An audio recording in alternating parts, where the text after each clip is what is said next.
Sir यही location.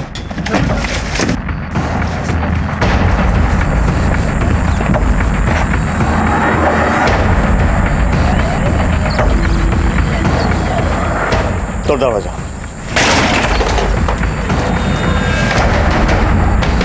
दोनों को उधर ढूंढो।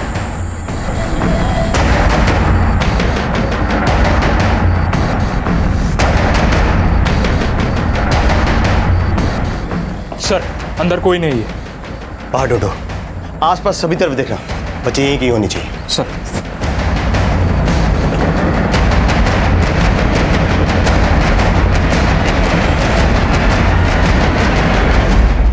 नमस्कार, आदाब। क्राइम पेट्रोल डायल 100 में आप सबका स्वागत है। जब बच्चे किसी अपराध का शिकार होते हैं या नासमझी में उनसे कोई अपराध हो जाता है तो ये दोनों ही स्थितियां काफी सेंसिटिव होती हैं, क्योंकि हम सब ये मानते हैं कि बच्चे परिवार, समाज और हमारे देश का भविष्य होते हैं। ये केस बच्चों के कुछ ऐसे ही चिंताजनक पहलुओं से जुड़ा हुआ था, लेकिन ये बच्चे थे कौन? क्या ये पुलिस से छिप रहे थे या फिर किसी ने इन्हें छुपा कर रखा हुआ था? ये केस इलाहाबाद का था, लेकिन इसी से मिलता जुलता एक दूसरा केस बहुत जल्द रामनगर उत्तराखंड में भी आने वाला था।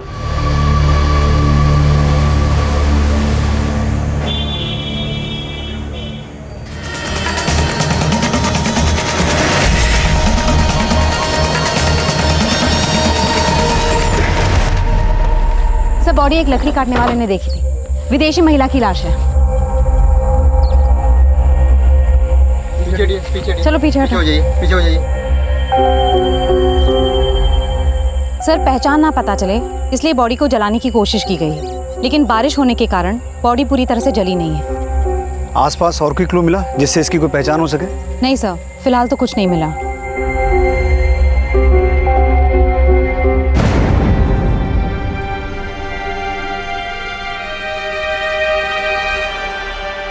चेहरे से तो इसकी पहचान कर पाना मुश्किल है, लेकिन शायद इस टैटू से कोई लीड मिले। गुंजन, आसपास जितने भी होटल, लॉजेस और गेस्ट हाउस हैं वहां से पता करो। ऐसी कोई फॉर्मेट हरी हुई थी जो मिसिंग है? Yes sir.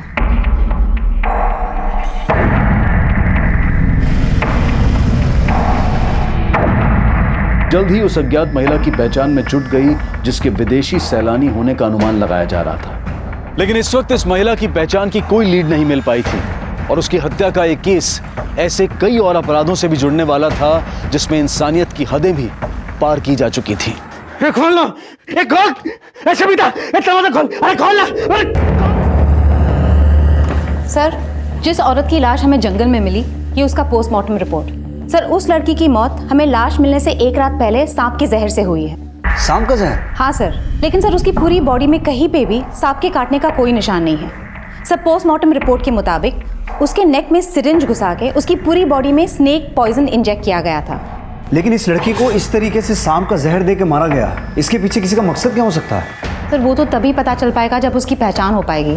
सर आसपास के सारे होटल्स, लॉजेस, रेस्टोरेंट सब जगह पूछताछ की, लेकिन कहीं से कोई क्लू नहीं मिला। इस पोस्टमार्टम रिपोर्ट के मुताबिक उस लड़की की उम्र कितनी थी? सर 20 से 25 साल।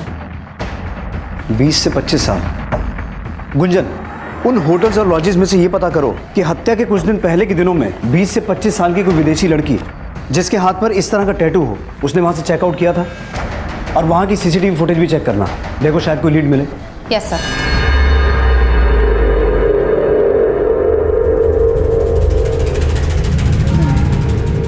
बच्चे जिस माहौल में पलते बढ़ते हैं उनकी सोच और समझ भी वैसे ही बनने लगती है।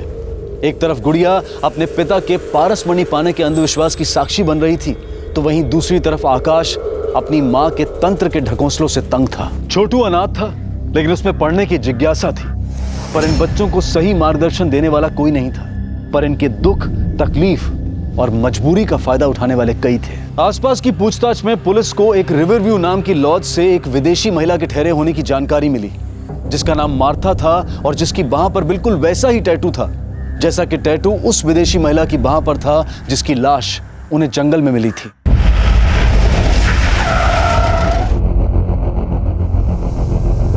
सर मार्था हमारे यहाँ 15 दिन रुकी थी, तभी उसके हाथ में ये टैटू देखा था। मार्था रहने वाली कहाँ की थी? सर उसके पासपोर्ट पे यूके का एड्रेस था। दिखाइए।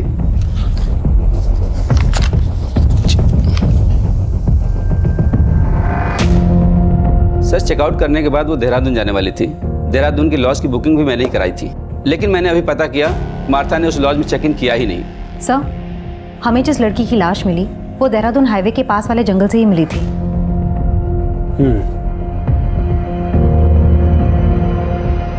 जिस दिन मार्था ने यहाँ से चेकआउट किया था उस दिन का सीसीटीवी फुटेज दिखाइए।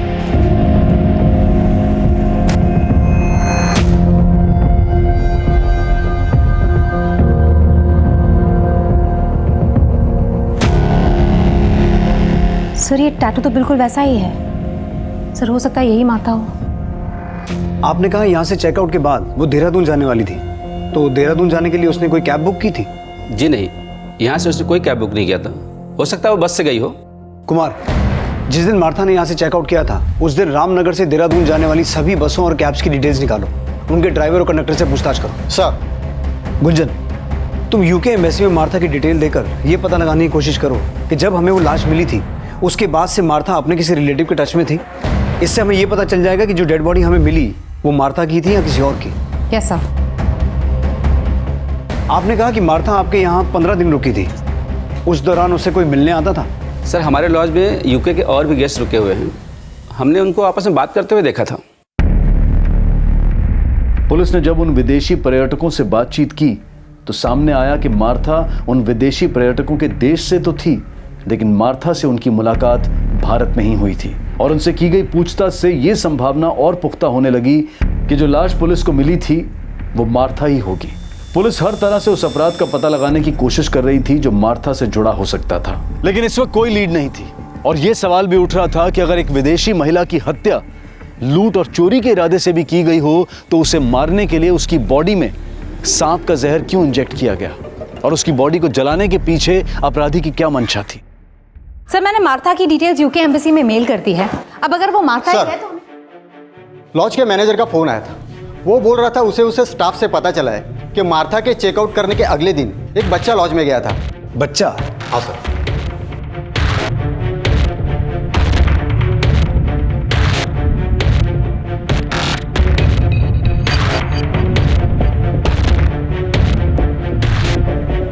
सर, ये बच्चा मार्था के बारे में बात कर रहा था जिसने एक दिन पहले ही चेकआउट किया था। सर, मैं इस बच्चे को जानती हूँ। ये रसौली मार्केट में फूल बेचता है। सर, इस बच्चे को मार्था के साथ एक बार मैंने लॉन्च में बात करते भी देखा था।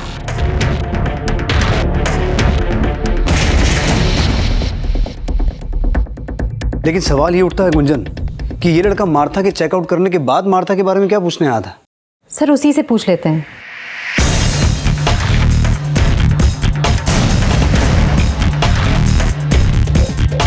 बेटा, वो छोटू कहाँ है, वो जो फूल बेचता है? मैडम, छोटू को तो मैंने सुबह से नहीं देखा। कहाँ रहता है वो? मैडम, उसका घर नहीं है, तो गांव में जो मंदिर है ना वहाँ सोता है।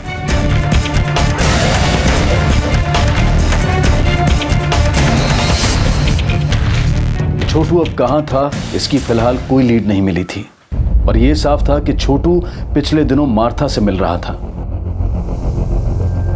सर, पूछताछ में पता चला है कि छोटू से अक्सर एक विदेशी महिला मिलने आया करती थी। हो सकता है वही मार्था हो। लेकिन छोटू का उस लॉज में जाने का क्या रीजन था जहां मार्था ठहरी हुई थी, और अब अचानक छोटू के गायब होने का क्या चक्कर है? गुंजन, ये छोटू है कौन? सर, छोटू पहले भीख मांगा करता था, लेकिन रेड पड़ने के बाद वो फूल बेचने लग गया। सर, पता चला छोटू की दोस्ती किसी आकाश नाम के लड़के से थी जो पासी के बस्ती में रहता है। हेलो सर, पास के जंगल में बच्चे की लाश मिली है।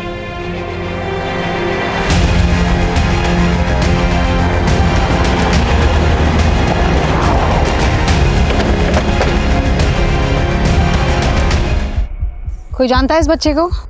मैडम, ये भूती माई का बेटा है, आकाश नाम है इसका। आकाश? कुमार, तुमने बताया था छोटू का एक दोस्त था आकाश, ये वही आकाश है? हाँ साहब, छोटू भी इसी बस्ती में रहता है। आकाश और छोटू दोनों दोस्त थे। इसकी माँ कहाँ रहती है?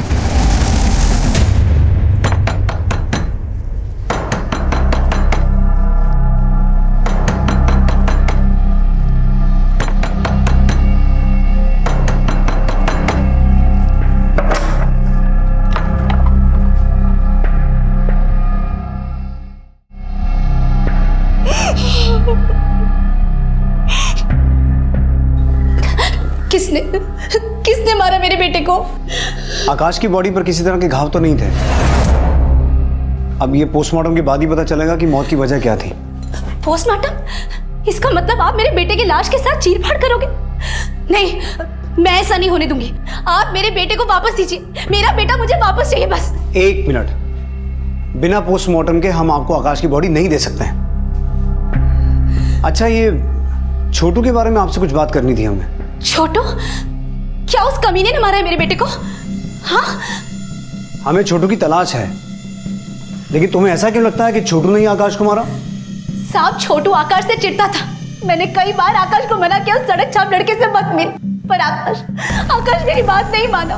और अब देखिए क्या हो गया।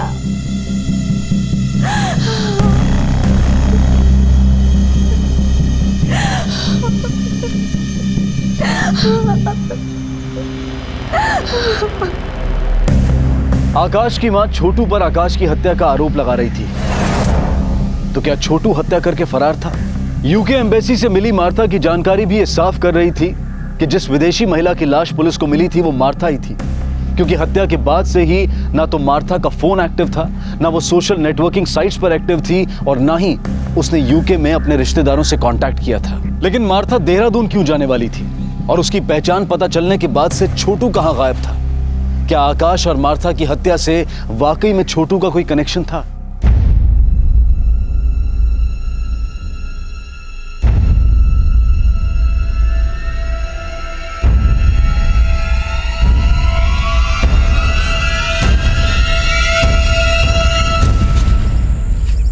पापा आप? सर, मैंने आकाश और छोटू के बारे में सब कुछ पता किया। आकाश और छोटू के बीच में सांप पकड़ने का कंपटीशन होता था, जिसपे बेटिंग भी लगती थी। What? हाँ सर, यही वो सर्प मित्र है जिसने दोनों को सांप पकड़ना सिखाया, और यही उस पे बेटिंग लगवाता था। सर, आकाश के मर्डर के बाद ये सर्प मित्र भी गायब है और उसका फोन भी बंद है। मार्था की बॉडी में स्नेक पॉइजन इंजेक्ट किया गया था, और आकाश की बॉडी पर भी किसी एक्सटर्नल इंजरी के मार्क्स नहीं मिले हैं। हो सकता है आकाश को भी उसी तरीके से मारा गया हो। लेकिन गुंजन, आकाश और मार्था, इन दोनों की मौत का आपस में कोई कनेक्शन है?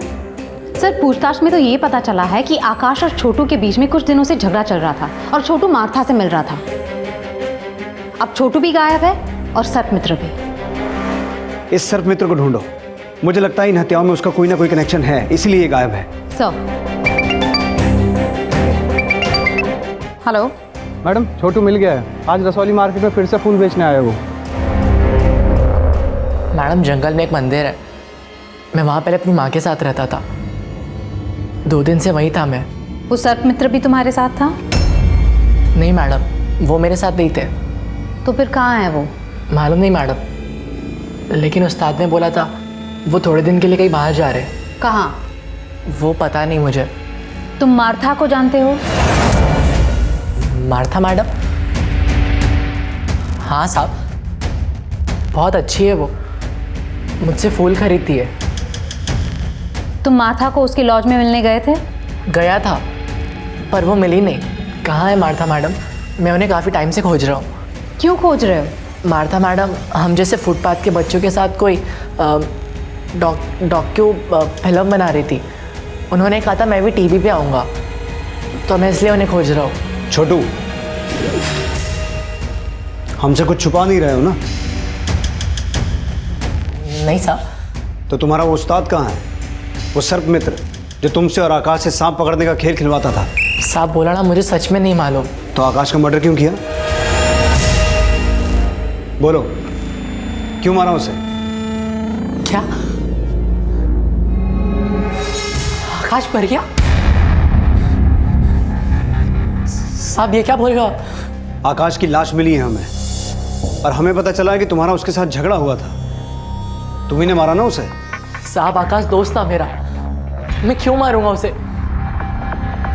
तो फिर किसने मारा? तुम्हारे उस्ताद ने? नहीं साहब, वो तो हमारे गुरु हैं, वो क्यों मारेंगे आकाश को? साहब मुझे तो लगता है आकाश की माँ ने उसके साथ कुछ किया होगा। वो उसके साथ कोई तंत्र वंत्र भी कर रही थी। तंत्र वंत्र? हाँ साहब, मैंने कई बार देखा है। साहब वो मंत्र फूंक के कुछ तो बनाती थी, फिर वो काढ़ा आकाश को पिलाती थी। ले, पी। इसी वजह से आकाश अपनी माँ को बिल्कुल नहीं पसंद करता था। वो उसे ज़बरदस्ती रोज़ वो काढ़ा पिलाती थी। लेकिन वो पिलाती क्या थी? साहब ये तो पता नहीं, लेकिन जब से आकाश वो काढ़ा पीने लगा था वो एकदम गुस्सैल सा हो गया था।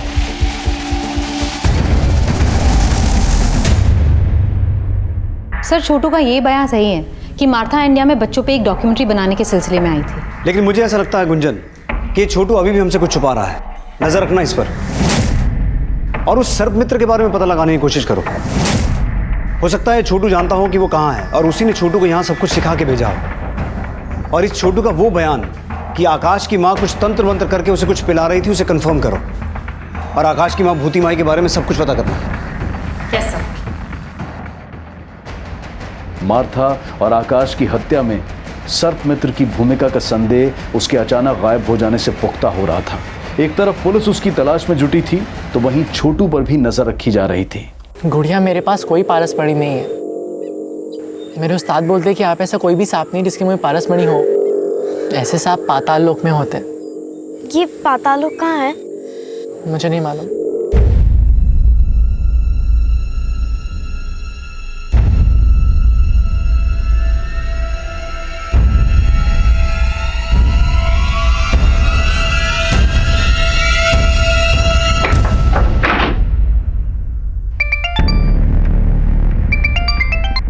हेलो मैडम, आकाश की माँ ने शव गिरा से आकाश की बॉडी चुराने की कोशिश की है। उसे थाने लेके आ।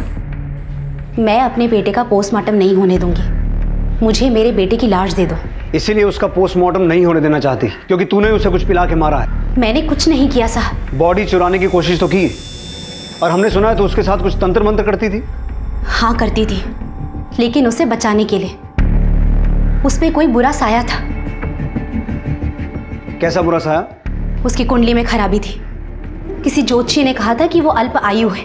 मैं तंत्र से उसकी नियति को बदलना चाहती थी, लेकिन नहीं बदल पाई। मैंने अपने बेटे को नहीं मारा। मुझे मेरे बेटे की लाश दे दो बस। लेकिन अब तो तेरा बेटा मर चुका है, उसकी लाश लेके क्या करेगी तू? उसे जिंदा करूंगी। क्या? हाँ, तंत्र में बहुत ताकत होती है और मैं ऐसा तंत्र जानती हूँ जिससे मुर्दे को भी जिंदा कर सकती हूँ।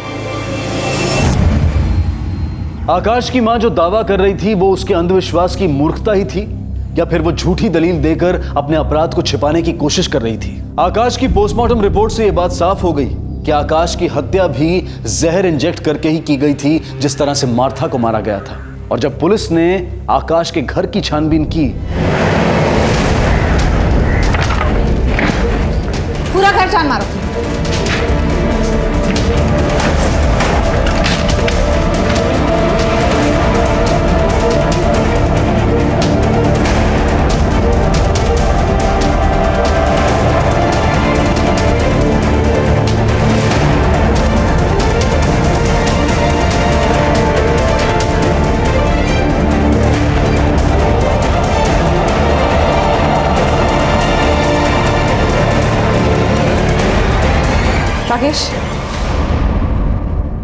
राकेश, ये फोटोज देख के लग रहा है ये मार्था का कैमरा है। वहां से एक विदेशी कैमरा बरामद हुआ जो कि मार्था का था और उस कैमरे में कुछ ऐसे फोटोग्राफ्स मिले जिनमें आकाश की मां के साथ एक ऐसा शख्स था जो मार्था को जानता था। सर, भूति के कमरे में स्नेक पॉइजन रिलेटेड कोई भी क्लू नहीं मिला, लेकिन ये कैमरा मिला है। ये मार्था का कैमरा है और उसमें काफ़ी सारे फोटोज क्लिक्ड है जिसमें भूति इस आदमी के साथ है। सर, इस आदमी का नाम आनंद है। ये टूरिस्ट गाइड है और रिवरव्यू लॉज के सीसीटीवी कैमरा के फुटेज में ये भी मार्था से मिलते हुए देखा गया है।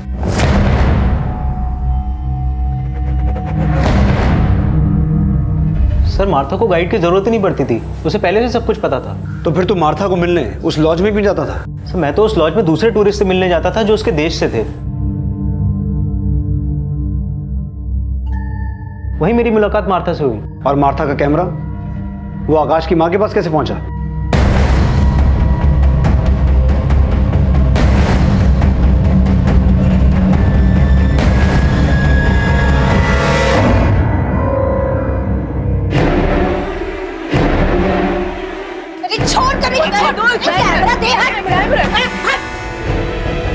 उसने जबरदस्ती हमारी फोटो खींची थी, इसलिए मैंने उसका कैमरा छीना था।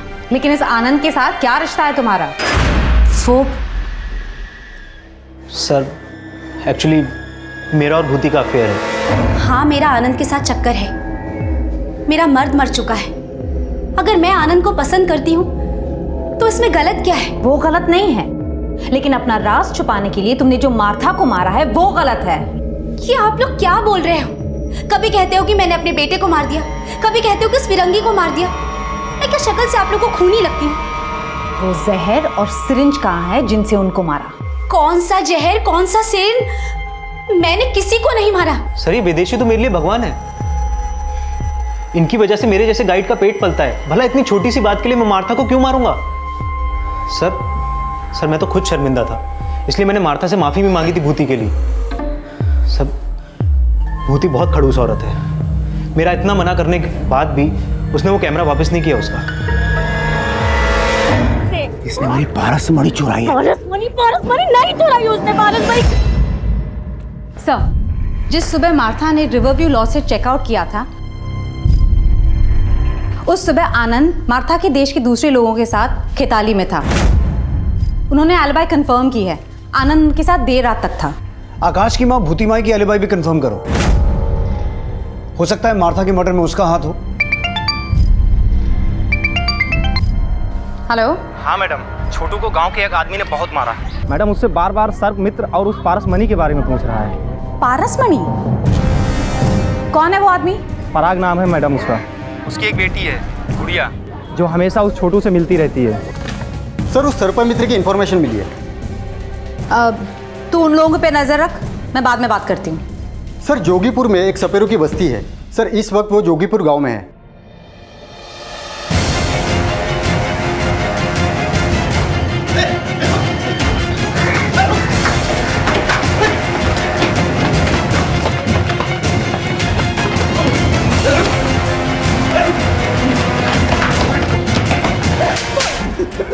मैडम जी मैंने किसी को नहीं मारा, मेरा विश्वास करिए। तो फिर भागा क्यों और फोन बंद करके क्यों रखा है? वो तो मैं पराग के डर से भाग गया था। एकदम पागल आदमी है मैडम जी।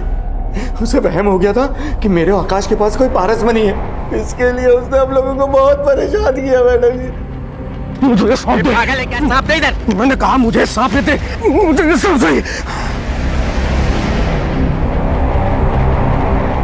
ये पागल क्या कर रहा है ये? मुझे सांप चाहिए, मुझे सांप चाहिए। इसके मुंह में पारसमणि है। किसने बोला तुमको कि इसके मुंह में पारसमणि है? कहीं तूने तो इसके मुंह से पारसमणि नहीं चुरा ली। मुझे सांप चाहिए, मुझे सांप दे। मुझे सांप। क्या कर रहे हो? अगर तूने मुझे सांप नहीं दिया और मुझे पारसमणि नहीं मिली तो मैं पुलिस में जाके ये बता दूंगा कि तू छोटू और आकाश से सांप पकड़वाने का जुआ खिलाता है। मैडम जी वो मुझे जेल न करा दे, इसलिए मैं भाग गया था। सर्प मित्र बंसी अपने बयान पर कायम रहा कि उसने ना मार्था की हत्या की थी और ना ही आकाश की। पुलिस अब गुड़िया के पिता से मिलकर इन हत्याओं में उनकी भूमिका भी खंगाल रही थी। साहब, मैं नागों को जहर के लिए नहीं पकड़ता हूँ, पारसमणि के लिए पकड़ता हूँ। और उस नाग में पारसमणि थी, इसीलिए मैंने आकाश और सर्प मित्र को पीटा था। लेकिन मैंने किसी को जान से नहीं मारा साहब। मैडम जी, पराग किसी को नहीं मार सकता। उसकी दिमागी हालत ठीक नहीं है। उसे तो बस इतना ही लगता था कि वो सांप के मुंह से पारसमणि निकाल सकता है। लेकिन उसे ऐसा क्यों लगता है? एक बार उसने सपने में देखा था कि सांप के मुंह में पारसमणि है। फिर एक साधु ने पैसे हटकर 4 मंत्र दे दिए और कहा कि अगर ये मंत्र पढ़ेगा तो वो पारसमणि निकाल सकता है सांप के मुंह से। इस चक्कर में जान जोखिम में डालकर वो सांप को पकड़ने की कोशिश कर रहा था। वो उसे जहर वहर निकालने नहीं आता था मैडम जी। मैंने छोटू को भी पारसमणि के लिए पीटा था। मुझे लगता था कि वो आकाश से पारसमणि छीनकर उसे मारकर भाग गया है। चलो माना कि पारसमणि के लिए उसने छोटू को पीटा, लेकिन तुमने भी तो छोटू को थप्पड़ मारा था। वो मेरी गुड़िया को बहका रहा था, इसीलिए मैंने मारा, नहीं तो।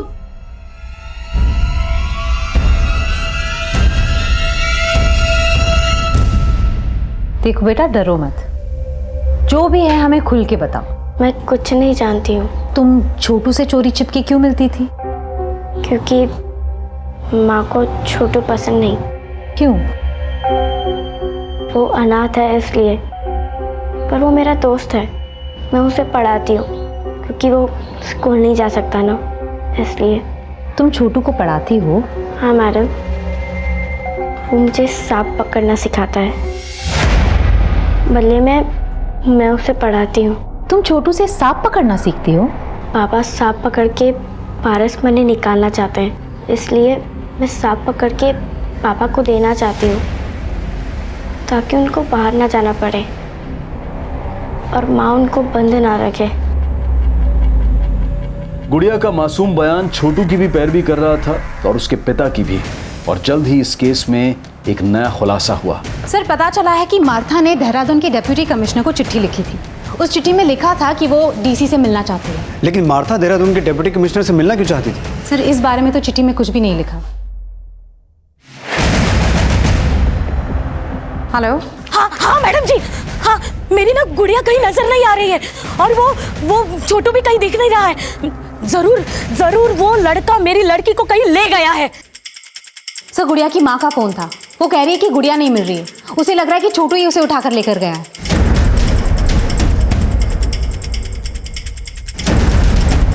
इस बार छोटू ही नहीं, उसके साथ गुड़िया भी गायब थी।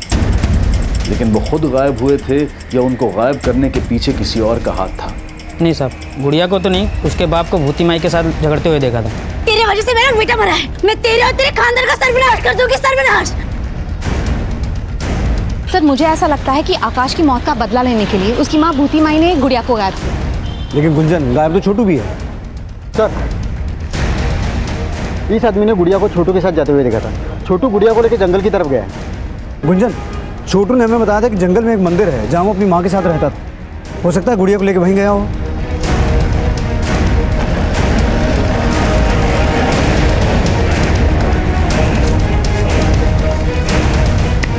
सब तरफ चेक करो। सर, यहाँ पे आइए।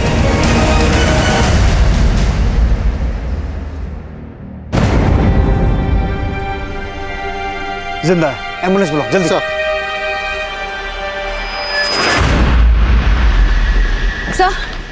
सर, गुड़िया कहीं नहीं मिल रही।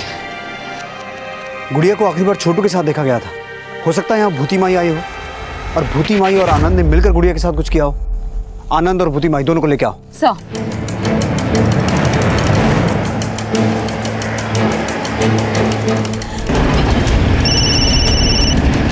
हाँ बोलो कुमार।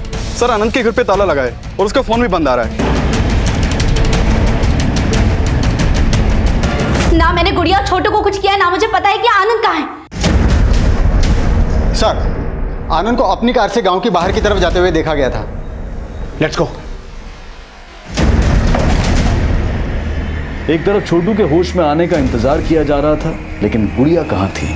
इस केस में अब भी कुछ और खुलासे होने बाकी थे।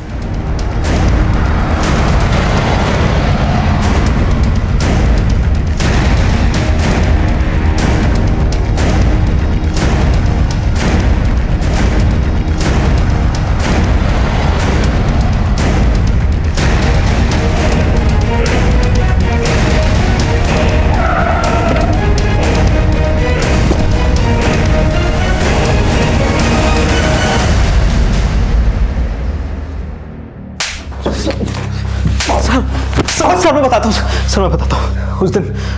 उस दिन मैं मार्था को देहरादून लेके जाने वाला था, इसलिए मैं उससे लॉज के बाहर मिला।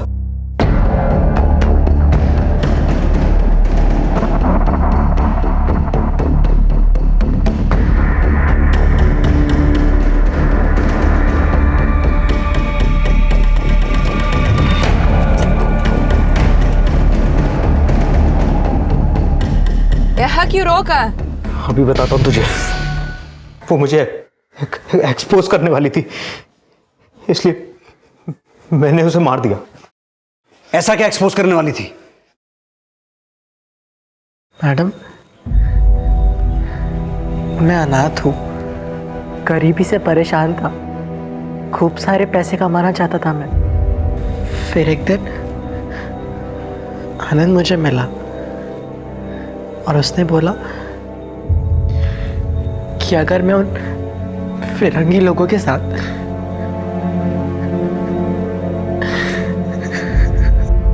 वो फिरंगी लोग मेरे साथ गलत काम करते थे।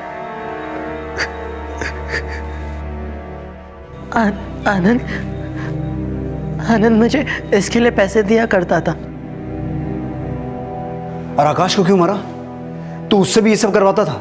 नहीं सर, आकाश से नहीं, लेकिन सर आकाश को पता चल गया था कि मैं छोटू से ये सब करवाता था। आकाश कॉलेज छोड़ पागल हो गया क्या?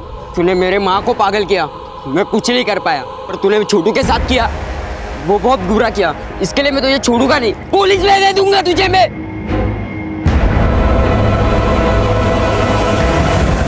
और गुड़िया?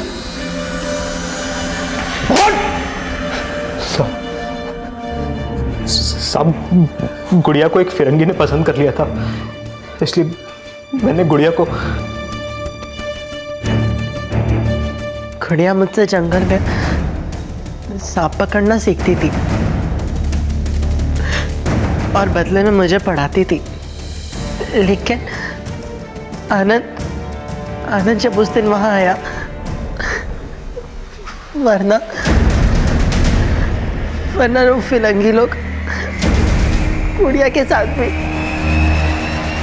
कहाँ है गुड़िया? कहाँ है गुड़िया? सब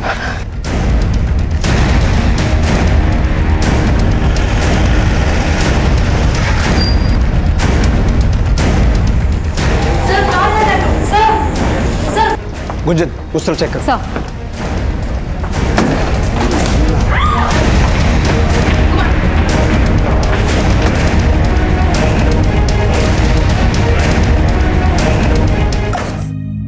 आनंद के चौंकाने वाले खुलासे के बाद गुड़िया और छोटू समेत कई और बच्चों के शारीरिक और मानसिक शोषण के इस अभद्र और अमानवीय अपराध का पर्दाफाश हुआ।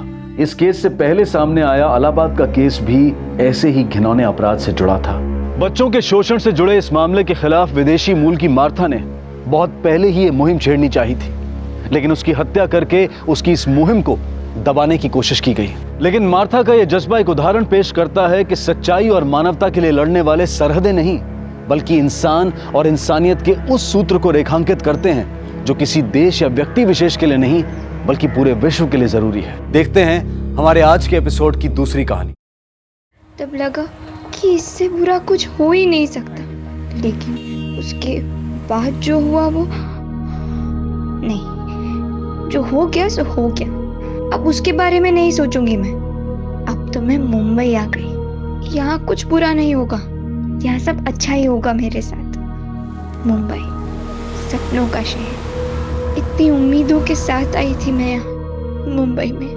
तब सोचा भी नहीं था कि यहाँ रहना कितना मुश्किल होगा, और उससे भी मुश्किल होगा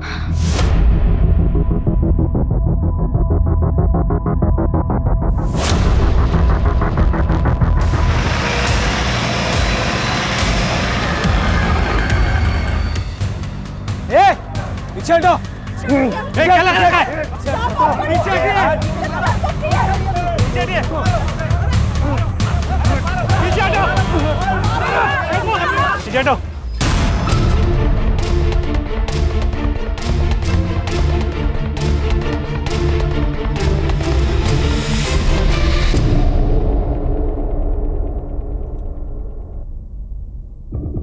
गौरी, डरो मत, ठीक ठीक बताओ कि हुआ क्या था। मैं रोज बुआ को डब्बा देने आती हूँ और फिर डब्बा देकर कॉलेज जाती हूँ। आज भी मैं डब्बा देने आई थी। अचानक से मेरे पेट में बहुत दर्द होने लगा। मैंने सोचा कि मैं पहले डॉक्टर अंकल को दिखा दूंगी। गौरी को क्लिनिक में आते आते दोपहर हो गई। कह रही थी कि उसकी तबीयत ठीक नहीं है, पेट में दर्द था उसके। डरी हुई थी, पर वाकई उसको बहुत दर्द हो रहा था। मेरे पेट में बहुत दर्द हो रहा है। अब बैठ जाओ। Hello, send me nurse. Gauri, Gauri, अरे मैंने उसे बुलाने की कोशिश की, पर वो रुकी नहीं। वैसे डॉक्टर अंकल अच्छे से बात करते हैं मुझसे। वो मुझसे पढ़ाई के बारे में भी पूछते हैं और आज तो वो मुझे अपनी बेटी की बुक्स देने वाले थे। मेरे पेट में बहुत दर्द हो रहा है। ओह, पेट में दर्द हो रहा है?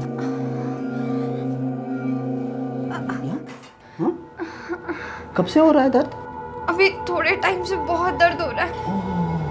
आ जाओ यहाँ आ जाओ, लेट जाओ। हाँ बस बस बस बस लेट जाओ। Good girl. वो नर्स दीदी वो आएंगी?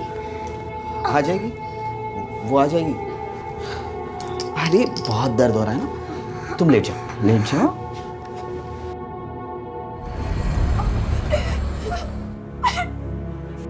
साहब, मुझे इसी हालत में मिली थी। मैं समझ गई थी कि कुछ ऐसा वैसा हुआ। जब मैंने इसे पूछा तो उसने ये सब बताया। क्या किया तुमने गौरी के साथ? हाँ? मैं पूछ रही हूँ क्या किया तूने? एक बच्ची का बाप होकर ऐसा गंदा काम करता है तू? मारो इसे पकड़ के। हाथ मत लगाओ। क्या कर? मारो इसे।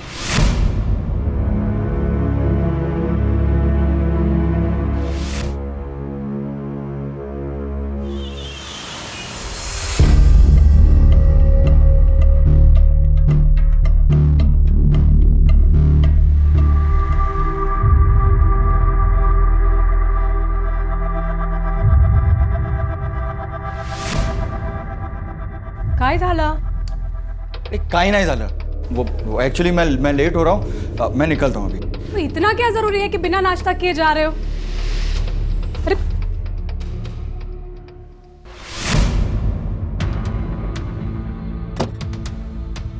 सर, अस्पताल के स्टाफ से पूछताछ किया और वहाँ के सीसीटीवी कैमरा के फुटेज को भी चेक किया। सर, फुटेज में कुछ खास हाथ नहीं लगा, लेकिन हाँ, गौरी अस्पताल से निकलते हुए नजर आ रही है। उसका हाथ उसके पेट पे था और वो बहुत धीरे धीरे चल रही थी। स्टाफ से पूछताछ में कुछ कंक्लूसिव नहीं मिला, सब मिक्स्ड बातें बता रहे हैं। सर, डॉक्टर शिरीष बहुत अच्छे हैं, वो सबकी बहुत हेल्प करते हैं। अगर वो नहीं होते तो शायद आज मैं डॉक्टर भी नहीं बन पाती। वो ऐसा कर ही नहीं सकते, इम्पॉसिबल है सर। इतना अच्छा कोई होता है क्या? मतलब सर, कुछ लोग अपनी अच्छाई को ज़्यादा ही दिखाते हैं ताकि अपनी बुराई को छिपा सके। उन्हीं में से है ये डॉक्टर। मात्र इससे तो कुछ भी क्लियर नहीं हो रहा। जब तक कोई सब्सटेंशियल इन्फॉर्मेशन नहीं मिल जाती उसको अरेस्ट नहीं कर सकते। जी सर, पर ये डॉक्टर शिरीष काफ़ी वेल कनेक्टेड भी है। मैंने इसका बैकग्राउंड चेक किया, शहर के टॉप अस्पतालों से जुड़ा हुआ था। फिर 6 साल पहले इसने खुद का नर्सिंग होम खोला। बड़े लोगों तक पहुँच है इसकी। इस केस को काफ़ी होशियारी से डील करना होगा। कोई एक्शन नहीं ले सकते जब तक कोई सबूत ना। इस गौरी का बैकग्राउंड चेक करो ताकि ये गौरी साटम की medical report.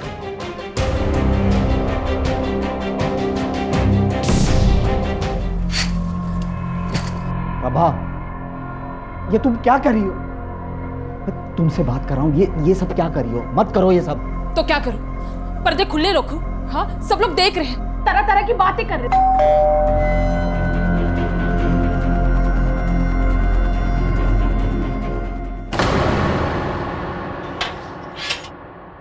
Doctor Shirish, you're under arrest. क्या? सर, मैंने आपको हमारे साथ चलना होगा। अरे नहीं, इन्होंने कुछ नहीं किया, प्लीज छोड़ दीजिए, छोड़ दीजिए। शिरीष, शिरीष।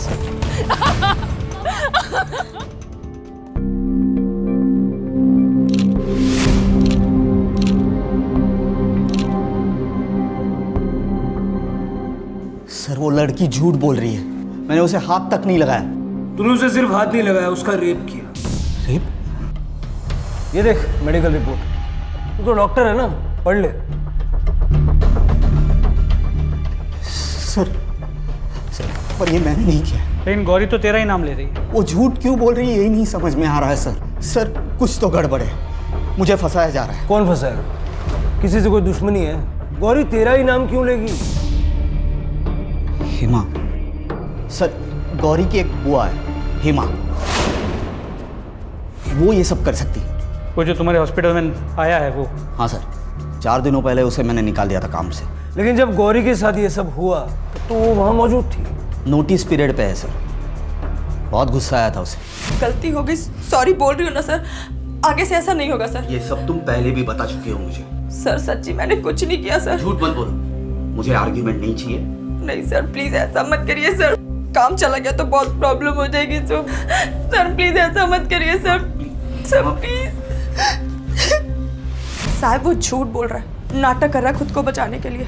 मैं आलसी या लापरवाह नहीं हूँ। लापरवाह होती तो नर्सिंग लाइन में इतने साल तक टिकी नहीं रहती साहब। नर्सिंग होम छोटा पड़ रहा है और स्टाफ ज़्यादा है और पगार नहीं बढ़ रही, इसलिए वो स्टाफ को निकाल रहा है। बड़ा ही कमीना आदमी है सर वो। मेरी भूल से बच्ची 2 दिन से कमरे में बंद है, शौक में है। गलत तो हमारे साथ हो रहा है साहब, और आप हमसे ही सवाल पूछ रहे हैं।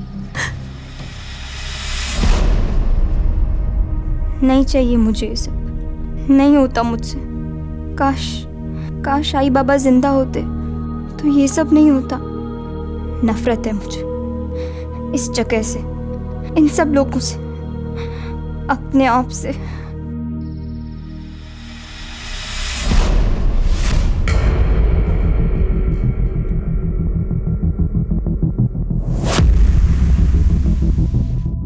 चल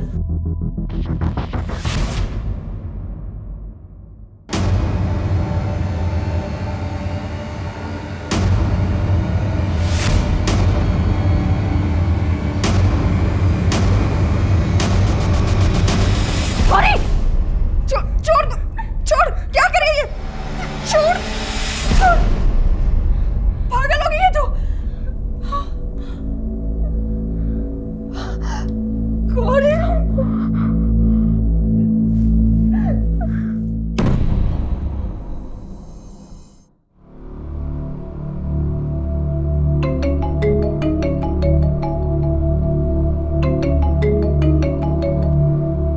हाँ मत रहे सर, एक तरफ ये शिरीष हर बात को नकार रहा है और यहाँ है माँ। ऊपर से मेडिकल रिपोर्ट में हमें कोई सीमेंट के ट्रेसेस भी नहीं मिले जिसे हम मैच कर सके। कई रेप केसेस में ऐसा होता है, इसीलिए कुछ प्रूव कर पाना मुश्किल होता है। लेकिन हमें शिरीष के खिलाफ वाटर टाइट केस बनाना होगा। सर, उसने ऑलरेडी बेल की एप्लीकेशन रजिस्टर कर दी है। मोस्टली बेल मिल भी सकती है क्यों, रेपुटेशन अच्छी है, पास्ट रिकॉर्ड भी क्लीन होगा। जरा इस शिरीष के बारे में पूछताछ करो, अगर कुछ मिल गया तो ये केस पुख्ता हो जाएगा। जी सर। चलो,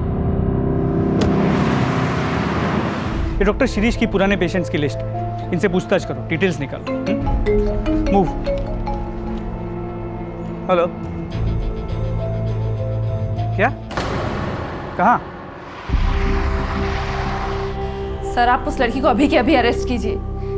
बाप रेपिस्ट और बेटी पागल, ऐसे कोई मारता है? वो भी अपने ही दोस्त को। एक मिनट, तुम्हारा नाम क्या है? अदिति।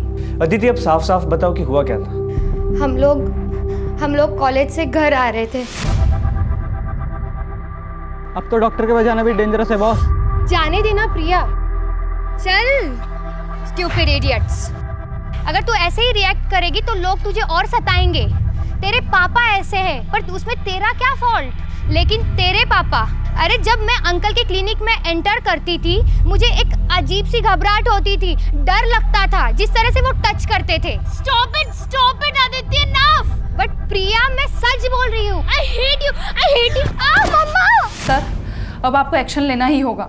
आज मारा है, कल खून ही कर दिया तो ऐसे तो वो लोग अपनी मनमानी करते रहेंगे। एक मिनट। अदिति, जो कुछ भी तुमने कहा है क्या वो सच है? मेरा मतलब है प्रिया के पिता डॉक्टर शिरीष के बारे में। ऑब्वियसली सच है, और फिर मैं झूठ क्यों बोलूँगी? शिरीष अंकल कुछ ज़्यादा ही अच्छे से बात करते थे और कुछ ज़्यादा ही टच करते थे। ठीक है, इन्वेस्टिगेशन चल रही है, कुछ पता चलेगा तो हम आपको बता देंगे। सर, इस प्रिया के खिलाफ कोई ना कोई एक्शन तो लेना ही होगा। जिस तरह उसने अदिति को मार। शी वाज प्रोवोक्ड मात्रे, उसकी गलती नहीं है। अदिति की माँ से बात करके सारे चार्जेस ड्रॉप करो और प्रिया को स्टर्न वार्निंग देके मैटर क्लोज करो। ये डॉक्टर साहब अपने आप को जितना शरीफ बता रहे हैं उतना शरीफ है नहीं। उससे फिर से बात करो, शायद अदिति के बारे में सुन के वो अपनी शराफत का नाटक छोड़ दे। सर, अपनी बेटी की दोस्त अदिति को भी नहीं छोड़ा तूने। कई कंप्लेंट्स आ रही हैं तेरे खिलाफ।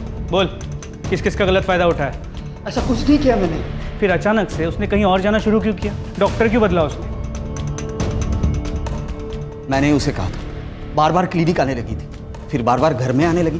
प्रिया से मिलने के बहाने घर आती थी, मुझसे बात करने की कोशिश करती थी। प्रिया? अरे अंकल, प्रिया है? प्रिया उसके रूम में स्टडी कर रही है, मैं उसको बुला दूं? नहीं अंकल, एक्चुअली आप मुझे एक बार चेक करेंगे, फीवर जैसे लग रहा है। फीवर जैसे? 2-3 दिन पहले तो आप क्लिनिक आके गई। पर लेकिन ना अंकल, कल रात से कुछ ज़्यादा ही लग रहा है। Is that so? Let me check. नहीं बेटा, यू आर एब्सोल्युटली फाइन। नहीं अंकल, आप तो एक बार अच्छे से चेक कीजिए ना।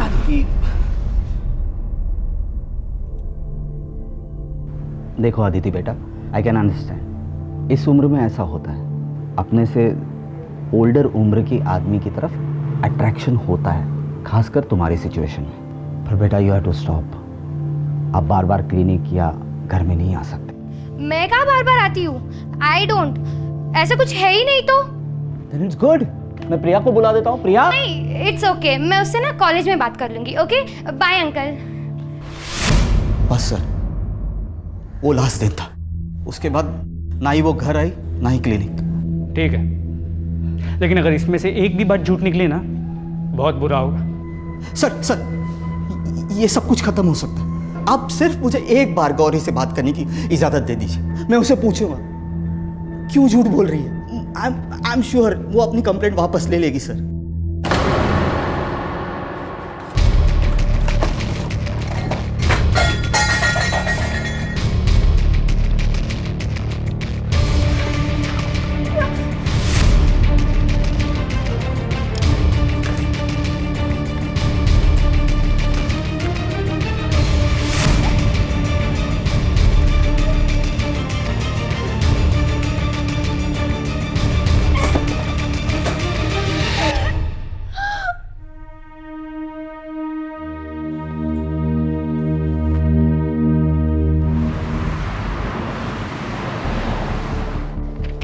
टेबल पर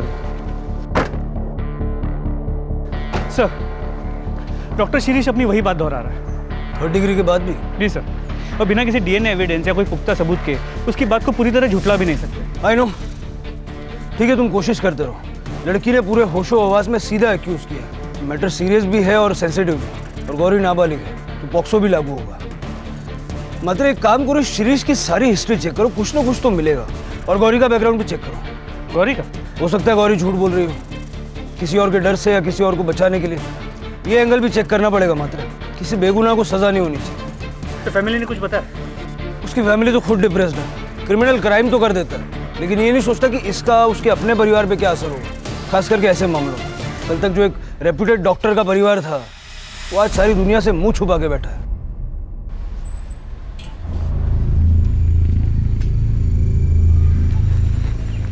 मिसेस रानडे,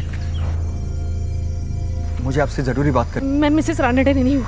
अरे प्रभा जी, एक मिनट सुन तो लीजिए, मैं क्या कहना चाह रहा हूँ। मुझे आपसे कोई बात नहीं करनी और मेरा इन सबसे कोई लेना देना नहीं है। अरे प्रभा जी भाई जी जल्दी, मुझे बहुत जरूरी बात करनी है। प्रभा जी, अरे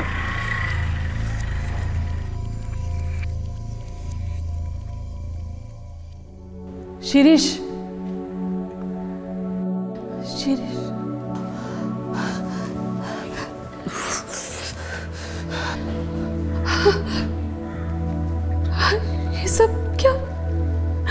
ये सब कब तक चलेगा?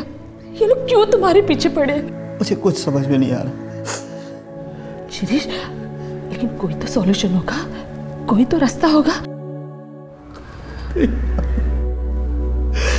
मुझे कुछ समझ में नहीं आ रहा प्रभा। लोग गौरी, अब ये प्रिया की दोस्त, कुछ समझ में नहीं आ रहा कुछ। Shirish, calm down. लेकिन एक रास्ता है।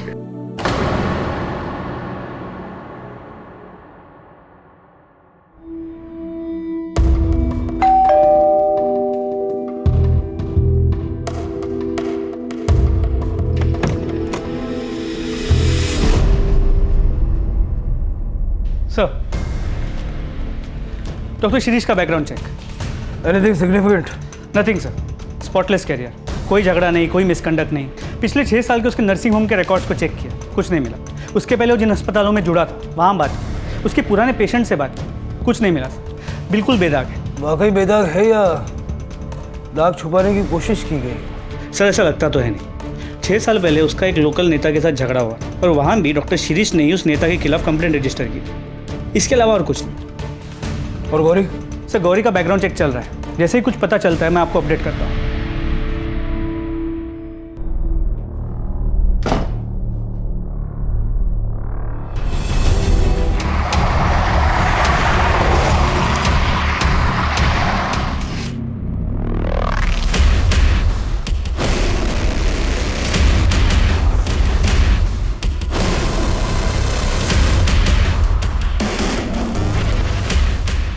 ये फोन किसका है? गौरी का। कामली ये पण घ्या।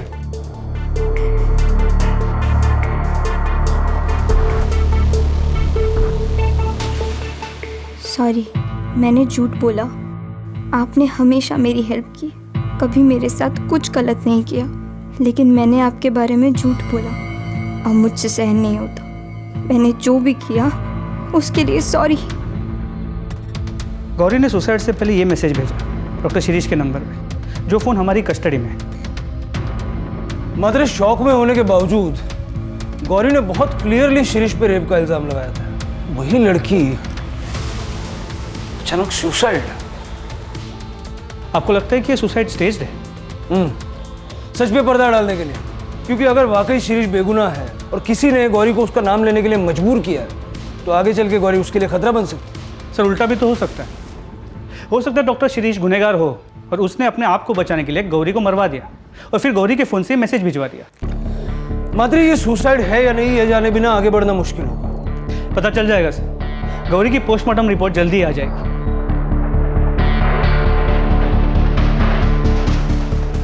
गौरी साटम की तथाकथित आत्महत्या के चलते ह्यूमैनिटी नर्सिंग होम बलात्कार मामले ने एक नया मोड़ लिया। मम्मा ये देखो। मौके वारदात पर मौजूद वरिष्ठ पुलिस कर्मियों ने ये आशंका जताई है कि ये आत्महत्या है या एक सोची समझी साजिश। डॉक्टर शिरीष रानाडे की फैमिली से संपर्क करने की सारी कोशिशें नाकाम रही। खुद पुलिस कस्टडी में डॉक्टर शिरीष रानाडे अपने आप को बेगुनाह होने का दावा कर रहे हैं। क्या हुआ? अरे मैं देख रही हूँ ना टीवी। प्रॉब्लम क्या है तुमको? प्रॉब्लम क्या है? ये प्रॉब्लम जो इतना जोर जोर से चला के रखती हो। वहाँ हॉस्पिटल में सारे पेशेंट्स और घर पर तुम। 2 मिनट चैन की सांसें तो लेने दो। 1 मिनट। क्या झाला क्या है तुम्हारा? मैं रोज देख रही हूँ। तुम्हारा चक्कर वक्कर चल रहा है ना किसी के साथ? सच बताओ। हमारे साथ बात करना ही बेकार है। Leave it.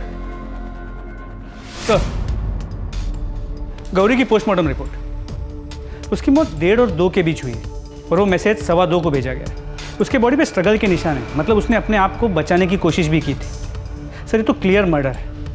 मतलब गौरी को मारने के बाद उसके फ़ोन से वो मैसेज भेजा गया। तुम्हारा अंदाज़ा सही था। गौरी के मरने से सबसे ज़्यादा फायदा किसको हो सकता?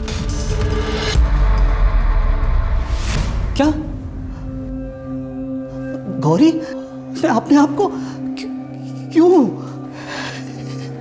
कैसे हुआ सर ये सब?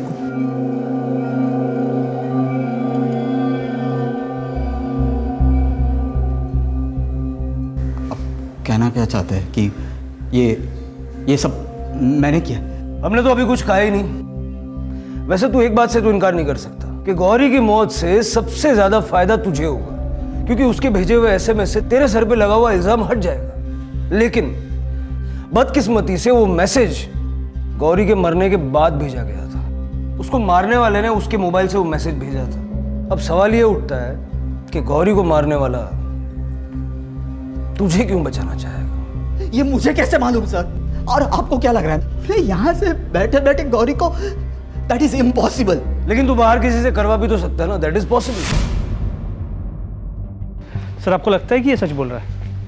मात्र जब तक कोई ठोस सबूत नहीं मिल जाता किसी की भी बात पे विश्वास करना मुश्किल है। ये डॉक्टर जब से लॉकअप में आया, इससे कौन कौन मिलने के लिए आया था, किस किस से इसने बात की, ये जरा पता करो। इसने लैंडलाइन भी कई बार यूज किया है। सर, उस दिन उसकी वाइफ प्रभा रानाडे उससे मिलने आई। इस प्रभा के कॉल रिकॉर्ड, स्ट्रैंगुलेशन रिकॉर्ड सब निकालो और क्राइम सीन पे जो फिंगरप्रिंट्स मिले थे उसके साथ मैं मैच करके देखो। और गौरी के बैकग्राउंड चेक पे कोई अपडेट? सर, उसकी रिपोर्ट आ गई, आपके टेबल पे रखवा दी है। गौरी की बुआ हेमा जहाँ जहाँ काम करती थी, हमने हर उस जगह पे पूछताछ की। पिछले 2 साल में उसने करीब 4 से 5 नर्सिंग होम में काम किया है। हेमा है ना, वो सीनियर डॉक्टर है ना राव, उसके साथ ही मिलकर उसने कुछ गड़बड़ की है। मामले को तो बिल्कुल दबा दिया गया। वो है ना, थोड़े दिन के बाद काम छोड़ के चली गई। पता नहीं फिर क्या हुआ। पागल हो गए थे डॉक्टर साहब उस लड़की के पीछे। अचानक से हेमा भी गायब और वो लड़की भी। पूरे देवदास हो गए थे डॉक्टर साहब।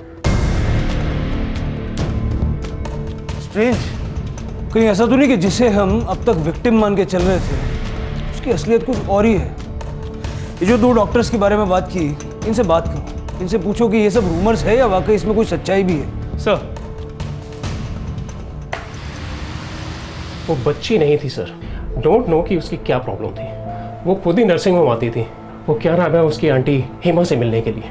वो अचानक मुझे एक्यूज़ करने लगी और कहने लगी कि मैंने उसे मोलेस्ट किया है। सर मेरी फैमिली है, we are respected people.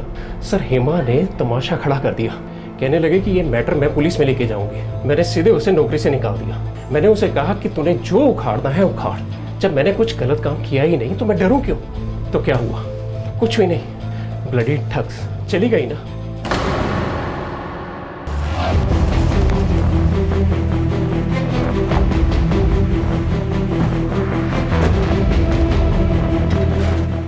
Shipra चलता हूँ मैं, शाम को लेट आऊंगा। डॉक्टर यतीन केलकर। जी सर। हम आपसे गौरी साटम के बारे में बात करने आए, जानते हैं ना उसे? हेमा ने आपके अस्पताल में तकरीबन कितने टाइम के लिए काम किया था? सर एग्जैक्टली तो याद नहीं है सर। हेमा तो याद है ना?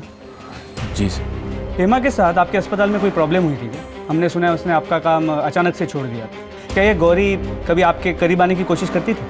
ऐसा तो कभी कुछ नहीं हुआ। अगर हुआ होता सर तो मुझे ज़रूर याद होता। और वैसे भी मैं स्टाफ से दूरी बना कर रखता हूँ सर। पर्सनली मैं ज़्यादा बातचीत करना पसंद नहीं करता सर। ठीक है, अगर और कुछ पूछना होगा तो हम वापस आएंगे, और अगर आपको कुछ याद आए तो ये मेरा नंबर है, इस पर फ़ोन करके बता दीजिएगा। एक नाबालिग लड़की के रेप और मर्डर का केस है, मैटर थोड़ा सेंसिटिव है। Okay sir.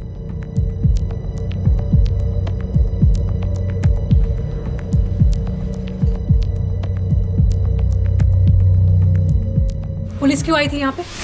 क्या किया तुमने? दिमाग खराब हो गया क्या तुम्हारा? क्या करूंगा मैं? देखो मुझे सच सच बताओ, तुमने क्या किया है? कुछ नहीं किया है मैंने। हर बात पे शक करती हो यार।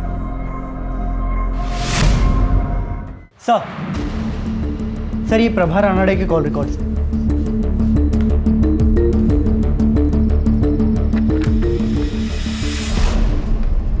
चलो।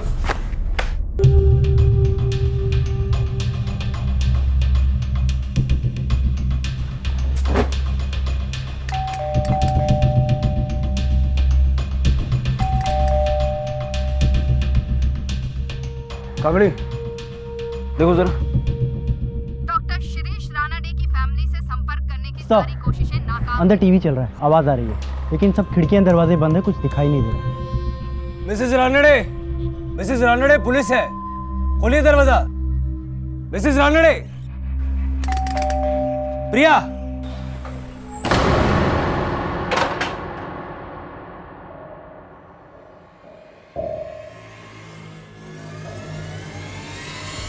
सब मैं क्यों गौरी को?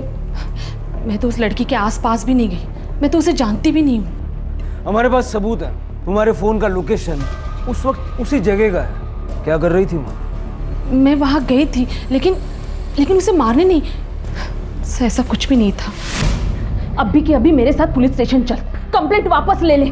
मेरे पति ने तेरे लिए इतना कुछ किया और तूने बदले में ये सिला दिया? हाँ, उनकी इज्जत, उनका करियर, सब कुछ बर्बाद कर दिया।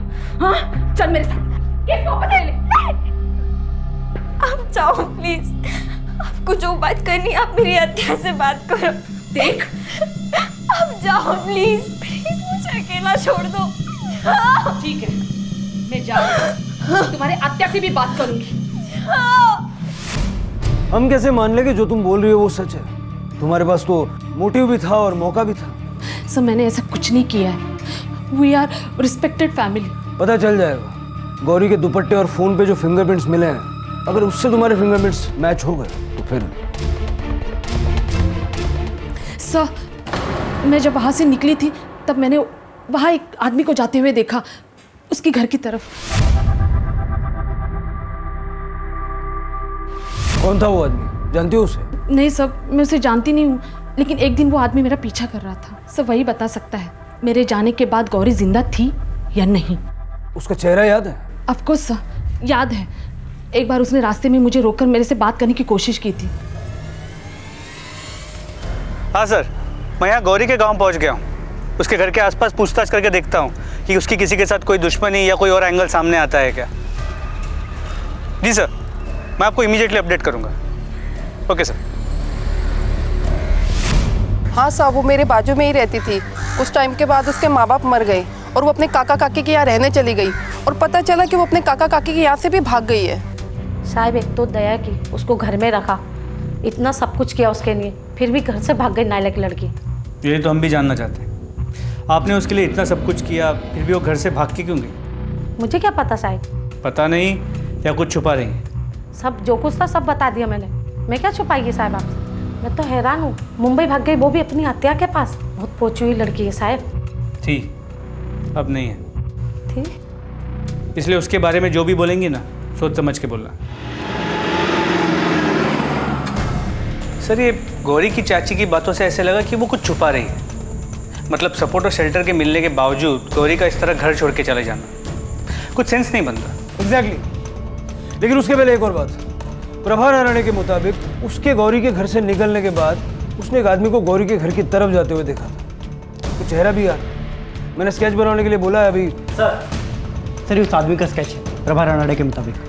ये कौन? सर एक मिनट। सर ये तो बिल्कुल उस दूसरे डॉक्टर जैसा दिखता है जिसने गौरी की बात को डिनाई किया, डॉक्टर यतीन केलकर। मात्रे उठा लो इसको। सर चलो। अरे साहब कहाँ लेके जा रहे हो इनको? अरे बताओ तो सही, इन्होंने किया क्या है? सुनिए, हेलो मैडम। ये सब क्या हो रहा है? क्या किया है तुमने? हाँ बताओ मुझे, मैंने कहा था ना तुमसे, इसी बात का डर था मुझे।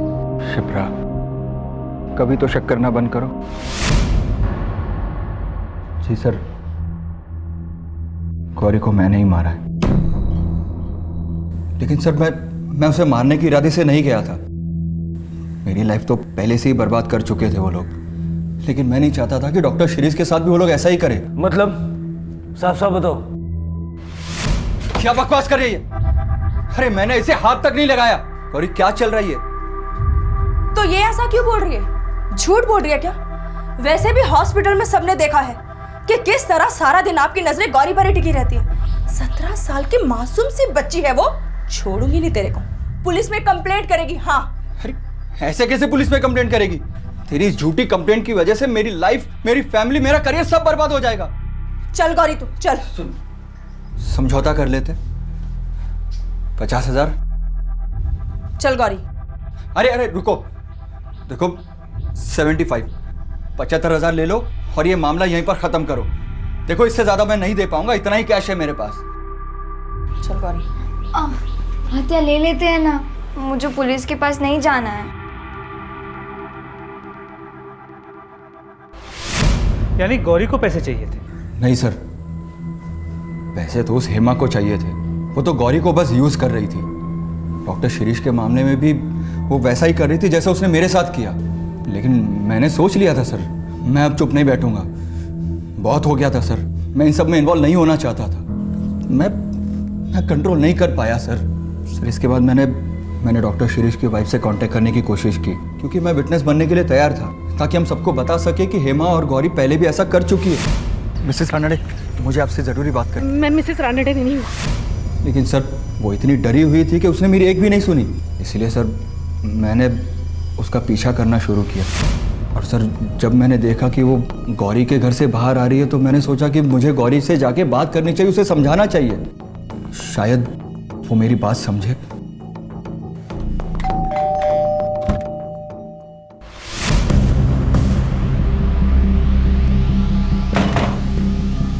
आप आते नहीं है, आप बाद में आना। बहुत हो गया अभी तुम लोगों का। ध्यान से मेरी बात सुन, चुपचाप ये केस वापस ले ले। बर्बाद करके रख दिया तुम लोगों ने उस इंसान को। झूठ पे झूठ, झूठ पे झूठ। क्रिमिनल को रोकने के लिए खुद क्रिमिनल बन गया। पुलिस के पास क्यों नहीं गया? तुझे उसी दिन पुलिस के पास जाना चाहिए था जिस दिन गौरी और हेमा ने तेरे साथ वो सब किया।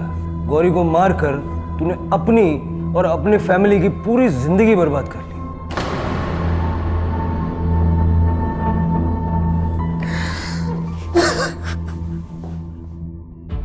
मतलब इस सब की मास्टरमाइंड हेमा है?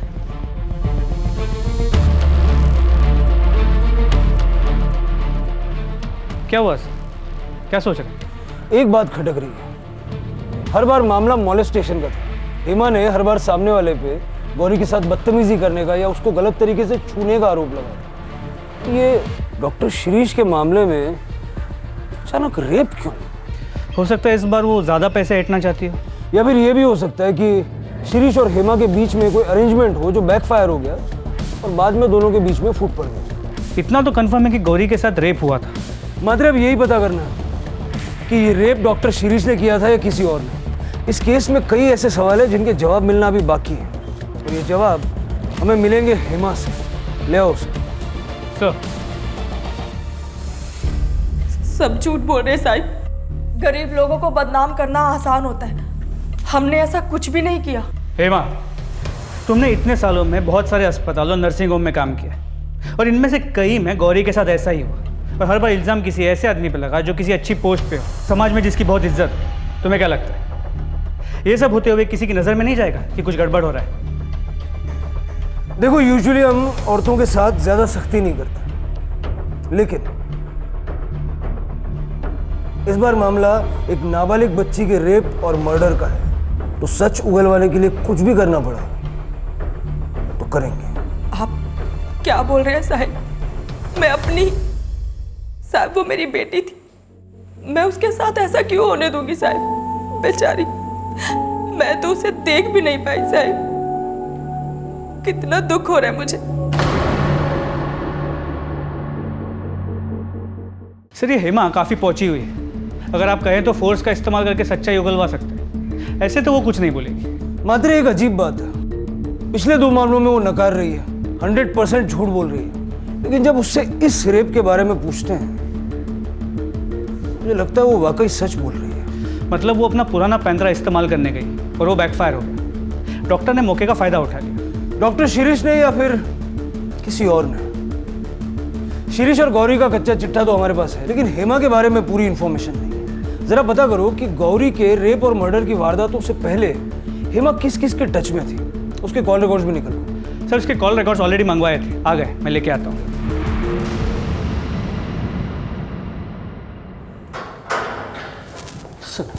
सर, कुछ पता चला? इसे देख, इनमें से कोई नाम जान पहचान का लगता है क्या? ध्यान से पढ़। ये सर, ये नाम, ये नेता है। इसके खिलाफ मैंने 5-6 साल पहले कंप्लेंट की थी। क्यों? वही चक्कर सर, एक्सटॉर्शन। जब मैंने नया नर्सिंग होम खोला था तब ये पैसे मांगने आए थे। लो यहाँ से। पहले ही तुम्हारे खिलाफ पुलिस में कंप्लेंट कर चुका हूं मैं। यहाँ आसपास दिखाई भी दिए तो अंदर करवा दूंगा, समझे? चलो चलो। हाथ नहीं लगाने का। छोड़ूंगा नहीं तुझे, मैं छोड़ूंगा नहीं। सर, सही कह रहे, मैंने रिपोर्ट चेक किए थे।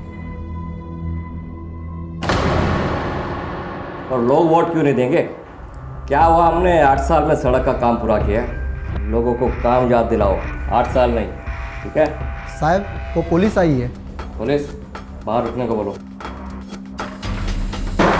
हमारा बाहर रुकने का वक्त खत्म और तेरा अंदर जाने का वक्त शुरू। क्या नाम है तेरा? क्या रही है सब? और बिना परमिशन अंदर कैसे आए? कंप्लेंट कर दूंगा तुम सबकी। चलो निकलो बाहर यहाँ से। बहुत पछताओगे तुम लोग। जानते नहीं किससे बात कर रहे हो तुम। 1 सेकंड में सस्पेंड करवा दूंगा, 1 सेकंड में। अब समझ में आया कौन हूं? तेरी पार्टनर ने सारा सच उगल दिया है, हेमा।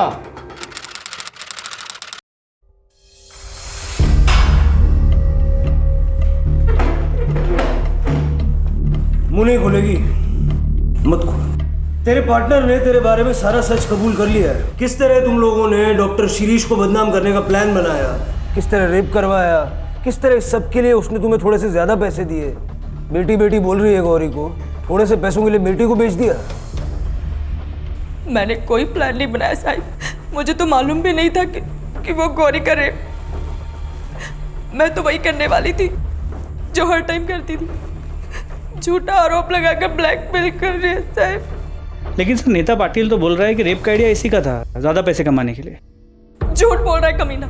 उस दिन भी झूठ बोल रहा था। वो कह रहा था कि वो गौरी से सिर्फ मिलना चाहता है, प्लान समझाने के लिए।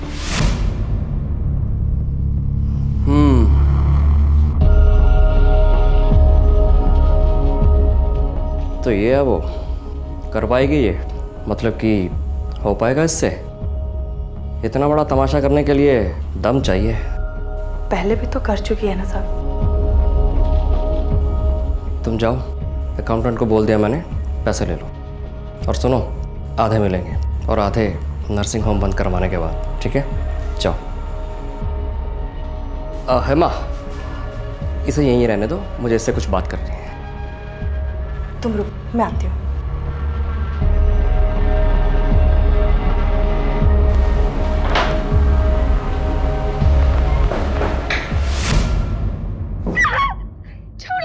गौरी, रुक जाओ, रुक जाओ, नहीं जान देगी। मैं कह रही हूँ मुझे अंदर जाने दो। नहीं जान देगी। मैं कह रही हूँ गौरी, छोड़ो मुझे। नहीं छोड़ेगी।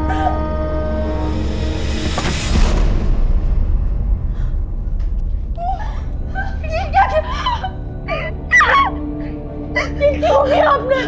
ताकि सबको ऐसा लगे कि इसके साथ सचमुच रेप हुआ है।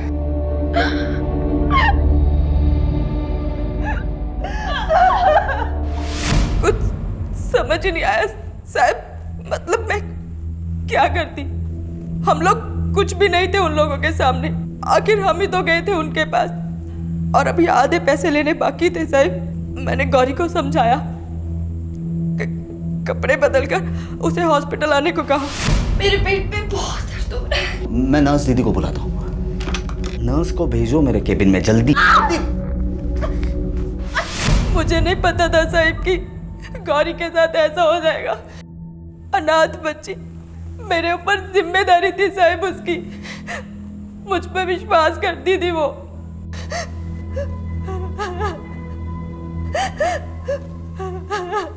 क्या हुआ था गांव में? बेच दिया उसे। उसके काका काकी ने पैसे लेकर एक बड़ी उम्र के लड़के के साथ शादी करवा दी उसकी।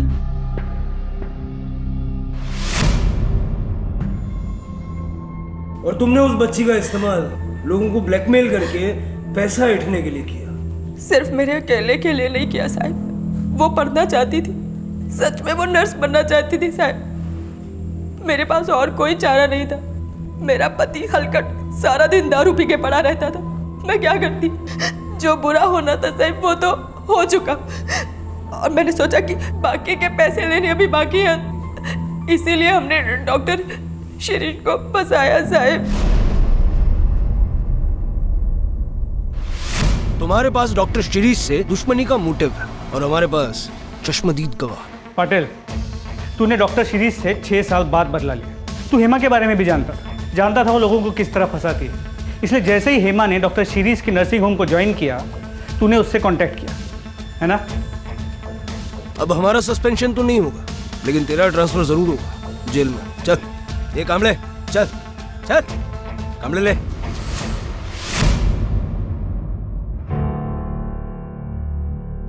डॉक्टर शिरीष,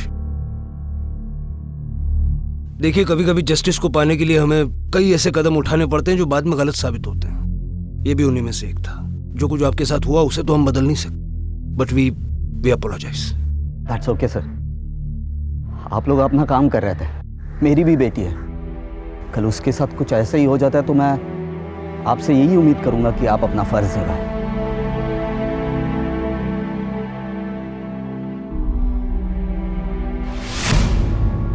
प्रभा जी, मैं डॉक्टर था, हूं और रहूंगा। आज भी मेरे पेशेंट्स की भलाई मेरे लिए ज्यादा मायने रखती है। लाइफ में आए इस मुश्किल दौर को मैं अपने आप पर हावी नहीं होने दूंगा। मेरे अतीत को मेरी पहचान नहीं बनने दूंगा। जो हुआ उसके चलते ना मुझ में नफरत पैदा होगी, ना डर, ना निराशा। मैं पहले की तरह लोगों की मदद करूंगा, उन्हें सहारा दूंगा, ताकि फिर कभी किसी और के साथ वो ना हो जो मेरे साथ हुआ, मेरे परिवार के साथ हुआ, और खासकर वो जो गौरी के साथ हुआ। क्राइम पेट्रोल्स के और भी दिलचस्प कहानी देखने के लिए हमारे चैनल को सब्सक्राइब करें और बेल आइकॉन दबाना न भूलें।